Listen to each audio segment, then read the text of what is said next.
El huracán de una escala descomunal, crecido en su arrogancia, por sí mismo dio una vuelta en espiral. Y ese huracán, con la luz de lunas de hiel, a 1000 metros del suelo, a duras penas se dio cuenta que arrasó bajo el volcán. A partir de ahora quedaréis atrapados en las ondas de la radio, sumergidos en historias increíbles, prisioneros del tiempo y el espacio. Esto es el huracán, y todo empieza aquí.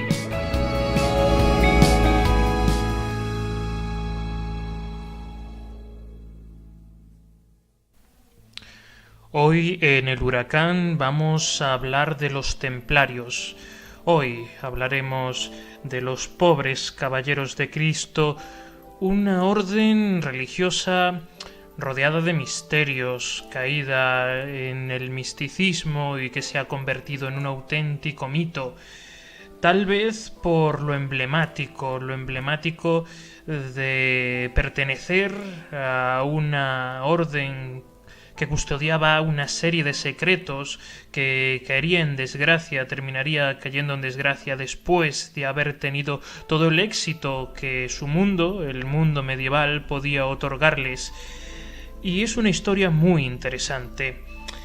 Una historia que está rodeada de pequeñas historias, a su vez, que componen lo que sería el mito de los templarios, la búsqueda del Grial, la protección de los santos lugares, la lucha contra el diferente por la conquista o la imposición de unas ideas.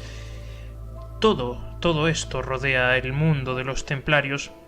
Y es que estamos hablando de una época muy peculiar, la Edad Media, una época histórica que no se destaca principalmente por la iluminación de las personas que vivieron en ese tiempo.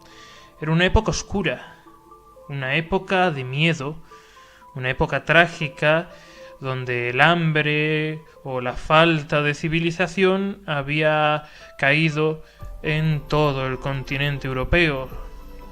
Plagas como la peste o las guerras diezmaban a una población inculta que se afanaba por llegar al día siguiente, se afanaban por sobrevivir. A finales del siglo XI, después de la sorpresa de todos, porque tras el año 1000 no haya terminado el mundo, la Iglesia en esta época tiene un inmenso poder. Desde luego, inmenso poder producido por el miedo al año 1000, el fin del mundo, y ya que todas las personas de esa época debían expiar sus pecados de cara al fin del mundo, como bien he dicho. No ha ocurrido esto, no ha llegado el fin del mundo, se abre una nueva época, un nuevo mundo surge de este hecho, y nace una iglesia que debe dar un nuevo significado a las creencias y que debe mantener de esta forma el inmenso poder que ha cosechado en la sociedad y el tiempo de esta época. De esta forma, una de las cosas que se fomentan es la visita a los santos lugares de Jerusalén, donde se había producido toda la historia de Cristo, de Jesucristo. La intención muy clara: pisar la misma tierra que había pisado Jesús, visitar los lugares que él había visto con sus propios ojos y de esta forma tal vez estar más cerca de su Dios. Y en principio, los gobernantes musulmanes estaban bastante receptivos a la llegada de, podríamos llamarlos, turistas a sus tierras. Pero esto termina. Esto termina cuando los santos lugares, cuando Jerusalén es conquistado por los turcos y esta anterior tolerancia desaparece.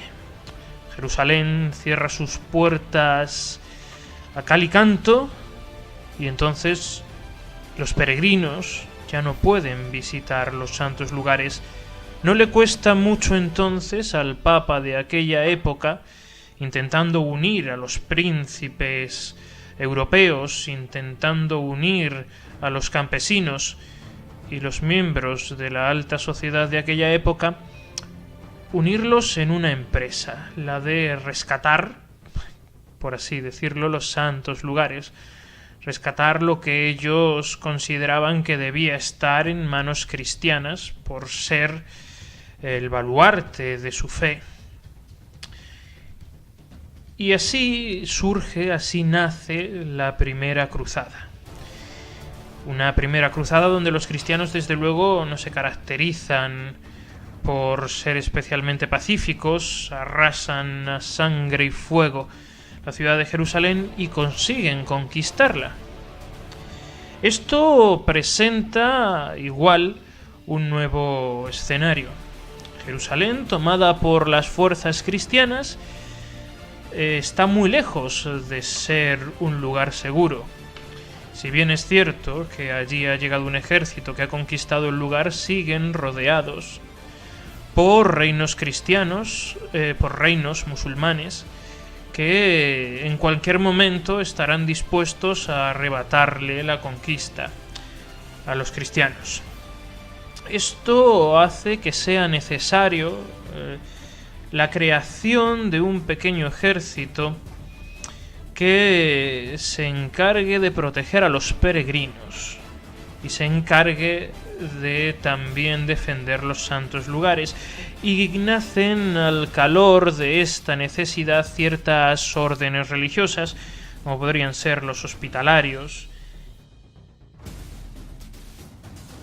La orden de los templarios, fundada por 9 caballeros, liderados por Hugo de Pines, crecería o nacería en torno a lo que fueron las ruinas del templo, y por ello adoptaría este nombre, el de templarios.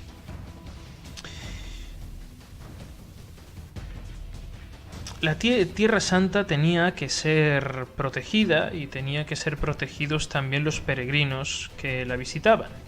Esto hizo que los templarios crecieran en número y también en riquezas, ya que tenían una empresa harto difícil, la de custodiar los santos lugares. Crecieron en riqueza y en número de miembros, y esto los hizo desde luego no ser vistos por buenos ojos. También, con el paso del tiempo y el coste que supondría las sucesivas cruzadas que sucedieron a la primera, que terminaron la mayoría en profundos fracasos, focalizó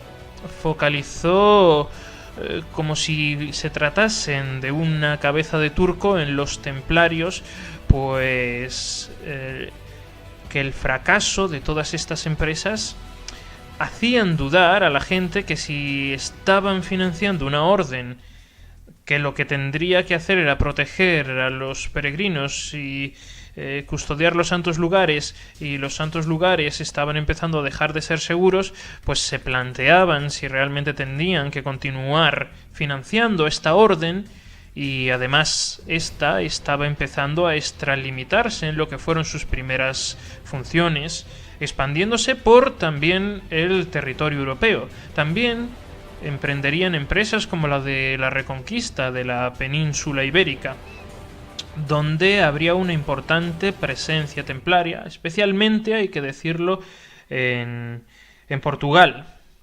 También llegarían los templarios a territorio inglés, donde establecerían una estrecha relación con la monarquía de la época.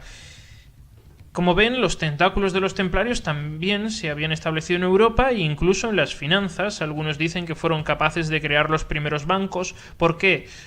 Principalmente, ya que tienes una estructura supranacional, te es mucho más fácil el movimiento de divisas o los préstamos, ya que, por así decirlo, tienen una sucursal prácticamente en cada país o una orden en cada país. Serían muy criticadas también lo que llamarían sus rituales herégicos. Y es que se basaban en el secretismo. Algunos cuentan que se autoimponían la disciplina de no hablar con nadie, o que no hablaban con nadie que no fuese de la propia orden del temple. Y esto despertaba el recelo. Entre los rituales de iniciación que al parecer tenían, existía, o así se ha llegado a decir, uno de ellos en el cual exigían al que fuese a entrar en la orden que escupiera sobre la cruz, con el significado desde luego que podía tener esto en aquella época. Al parecer también se cuenta que le presionaban para que lo hiciera, y si este caballero templario era capaz de soportar la presión y no lo hacía, entonces era digno de llamarse caballero templario. Posteriormente se usaría esto en los juicios contra el temple, diciendo que no solo eran herejes, sino que escupían a la cruz. Muchas fueron las cosas que se dijeron contra ellos el día en que se decidió declararlos como herejes. Se los persiguió, principalmente empeñado en ello estuvo el rey de Francia, Felipe IV, llamado el Hermoso, que consiguió convencer al papa de aquella época.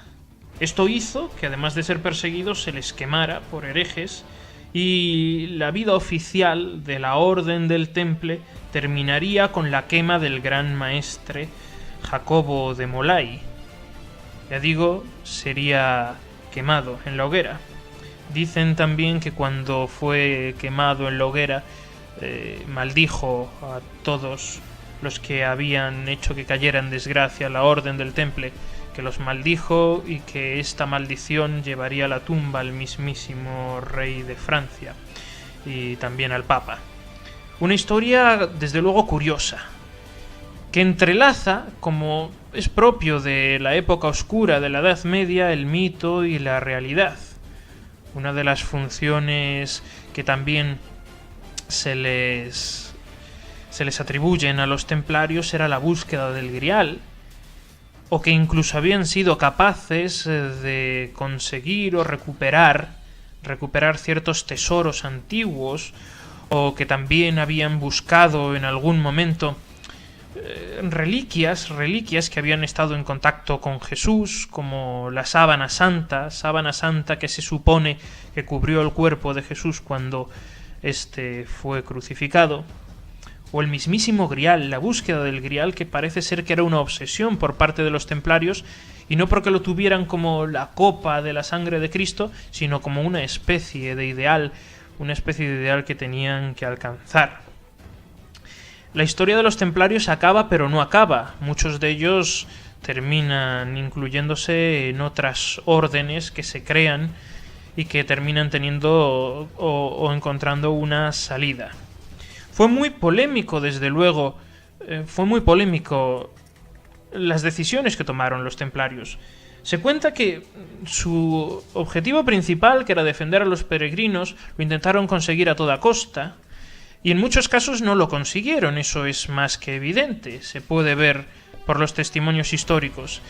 Y es que, al parecer, cuando vieron que eran menos en número y que el entorno de Jerusalén se ponía cada vez más conflictivo, llegaron incluso a establecer relaciones con musulmanes que discrepaban de lo que podríamos llamar los reinos de aquella época, por tener una visión más radical